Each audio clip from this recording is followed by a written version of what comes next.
আপনারা দেখছেন STSP news Bangla.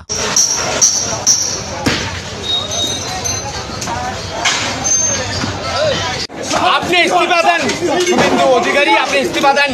গরিবের সময় আপনারা গরিবকে আপনারা ভাগাচ্ছেন কেন? কিসের জন্য ভাগাচ্ছেন আপনি? গরিবের ভোটে জিতছেন আপনি বলে মুসলিমকে ভাগাবেন থেকে হিন্দুদেরকে বাঁচাচ্ছেন। এখন হিন্দুদেরকে ইস্যু করতেছেন, মুসলমানকে আপনি নিয়ে আসেন শুভেন্দু অধিকারী।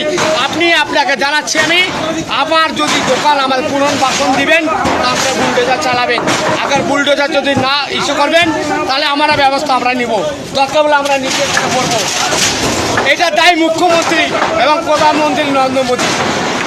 আমরা এখানে দরকার হলে মরবো, কিন্তু আমাদের দোকানপাট ভাঙলে তাই দায় দিবে শুভেন্দু অধিকারী বা মুখ্যমন্ত্রী, প্রধানমন্ত্রী, এবং আমাদের ভ্যাটাগুলি নিশ্চিত প্রামাণিক ও পর্যন্ত দিতে হবে।